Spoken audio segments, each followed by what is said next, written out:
All right, mock draft time, but not a full mock draft. Instead, what I'm going to do is just of one team and one team that I find in particular that is very interesting. So I'm going to use the PFF mock draft simulator as I always use it. If you want to have fun with this, just Google PFF mock draft simulator. It's fun.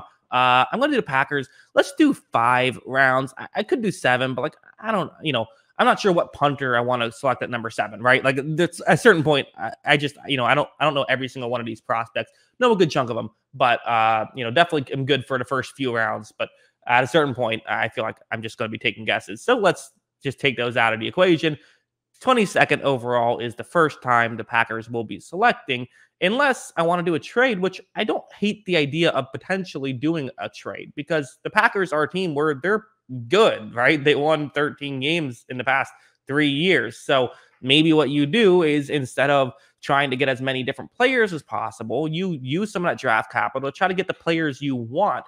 And for a team like the Packers, who could really use a wide receiver 1, I think, or 2 or 3, to have, as of recording this video, they do have Sammy Watkins and they still have Alan Lazard, but you need more than that. And I think that, quite frankly, I would rather them have like a good number 1 guy. I think that would, change things a lot. And if they use some of that draft capital they got by getting rid of, Devontae Adams, and you get it with a good wide receiver who's a lot cheaper, well, that could actually end up being a good trade for you. So, but first, you have to find a trade partner, right? So who's a team that maybe, like, would Atlanta be willing to trade down? I feel like there's logic behind it, but what would we have to give up? Maybe a second? Okay, it's going to take more than that to get up to 8, maybe with multiple seconds.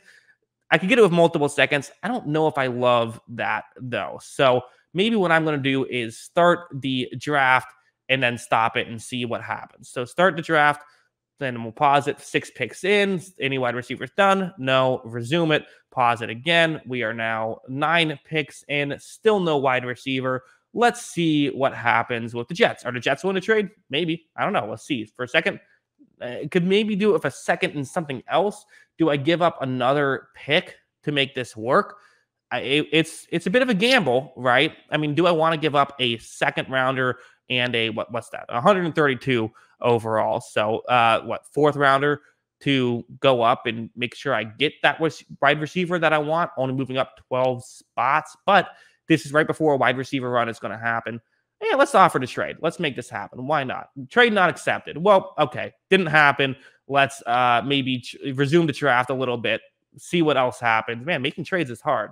So, okay, the Jets did not go wide receiver. And then the Washington football team got Garrett Wilson, who is not my wide receiver number 1. So we're okay now. Going through the trade situation. I'm having a good time with this. Here's what's going to happen. Let's just try it again. So obviously that won't work. What about a second rounder? Second rounder should work. Can I get it with a 3rd rounder? No. What if a 3rd and 4th? No, probably not. So maybe I can get another pick back because 89% chance. That seems pretty high, right? Can I get like a 107 back? I can get 107 back potentially. 58% chance to move up these 9 spots. Is it worth it, or do I just, maybe have a much later pick? I like getting a top 100 or close to top 100 pick. So let's try this. Offering to trade. This one's not accepted either. I could just do the same thing with the team. Maybe get rid of that extra pick. Give up the second rounder and the first rounder, but get a move up to get the guy who I want. Do I do something like that? I think no. I think I just resume at this point and see what happens. So did not get the wide receiver I wanted. That's a bit disappointing. What do we do from here? Are there any good wide receivers available? Not really. So this is something that can definitely happen to the Packers is you try to trade up, don't find the right partner, and then now you're kind of screwed a little bit, which is what happened to me. But that's okay. We're all right. We got to just make something else happen now. So where do we go from here? One option is you go to offensive lineman. Bernard Raymond is good. He's still available. Seems like this is the clear option. Let's just draft him now. We needed an offensive lineman. That was one of our 2 biggest needs. We're okay. And now here, we can still potentially get a wide receiver, 28, or do we wait a little bit? I like Sky Moore. I do. I think Sky Moore is good. And he would fit that scheme well. So I don't hate that selection. The only other question is, do we go out and get David Ojabo, who is a good edge rusher on top of that and can kind of complete this? Our defense is already good. I like how I'm already saying R, like I'm part of the Packers. That's kind of funny. I didn't realize I was doing that. But I don't know. I think, listen, we need a receiver. Sky Moore, call it a day. That's what I'm doing. I know it's, in hindsight, I think what I've kind of learned from this a little bit is maybe I should have just given that trade and given up the second rounder to go up and move up those 9 spots and get the receiver I would have wanted. But then again, it's like, I guess the question is, would you rather have, I mean, because, would I rather have 1 second rounder here and a receiver I wanted, along with still getting the offensive lineman I wanted, or getting a receiver who I still like, but the difference between Jamison Williams and Sky Moore as prospects, I think, is pretty significant. So, 53. What do I do here? I'll go Cameron Thomas. I'm a big fan of him. I think he's underrated. I think he could be a good edge rusher, could help out. And these picks are going to kind of be some sort of, guys you just hope can play. Do we have any wide receivers that are good still available? I like Alec Pierce a lot. Will he fall to it? Probably not. And I'll do this. I'll draft Alec Pierce. It's a little bit of a reach. I know that PFF, they're not going to grade this too well, but I like the player and they need wide receivers. So going out and getting a wide receiver, it's what I'll do. Also, you notice how when the mock draft didn't go the way I wanted to, I started saying they instead of we. I immediately changed there. So number 92, do we go just like a Dylan Parham and just get kind of like a quality backup offensive lineman, or do we go tight end here? What are the tight ends that are available? Isaiah Likely, I think he's interesting, but can I get him in a later round? Probably not. I have 132. I think I gotta just go with the tight end, right? Packers need a tight end. So maybe again, it's interesting how when you do this, you kind of really start to realize, oh, these things don't always work out the way you expect them to. Part of why, the danger of trading for draft capital doesn't always work out that well. Maybe I could get a quarterback. I think Packers fans won't like this.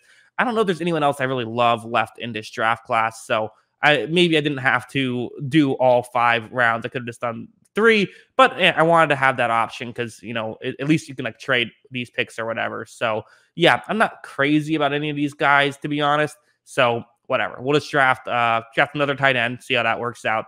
And then with the next pick, I'll just draft. I mean, we got a couple of picks here. I'll draft a backup offensive lineman, could use a backup offensive lineman, and we'll see what happens in the 5th round. Draft up another guy who maybe could come into play and do something well. Here we go. I don't know. Okay, Noah Ellis here with the number 171. So how did that work out? What did we do? What did we learn here with this Packers thing? I want to see the grade, right? Got to figure out what my grade was. This takes a while to get. Okay, here we go. So this is the grade. Bernard Raymond getting an A. Yeah, that was a good pick. I think that if he falls to the Packers at 22, you feel pretty good. And quite frankly, getting Sky Moore and Alec Pierce, now you have 4 receivers who can play, right? Allen Robinson, Sammy Watkins, Sky Moore, and Alec Pierce, along with Isaiah Likely, who should be a good receiving tight end. The receiving core looks way better. And then Grant Calcarda, who, quite frankly, I wasn't a huge fan of, but at 132, not bad value. And then, even getting an edge rusher and Cameron Thomas who could perform. And again, even if an edge rusher so receivers and edge rushers are kind of similar in that even if you're not a quote unquote starter, you'll still find playing time. So that helps. But really, I mean, the reason why things can get tricky, and I think what Packers have to be fearful of is that, a lot of these receivers could go early, and especially like Treylon Burks, if the Bills go receiver, because kind of I feel like Burks and Moore are both going to fall a little bit. But if the Bills go wide receiver, that now limits your options a little bit. So basically, I think my biggest takeaway from this is, it would have been cool to trade up to number, number 13 or whatever, and then draft one of the top guys. Draft Drake London, draft Jamison Williams, maybe even Chris Olave. That probably would have been the better move. So I guess that's what we learned here. What I learned for the Packers is that if I'm in their shoes, I use this draft capital to trade up and get a really good wide receiver, and then you can still potentially get someone in the 3rd round, and you can still get the offensive lineman you want with your other 1st round pick. So that's what I would do. But what would you do? Let me know in the comments below. What are your thoughts of this Packers mock draft? Always love hearing from you. And of course, as always, thanks for watching.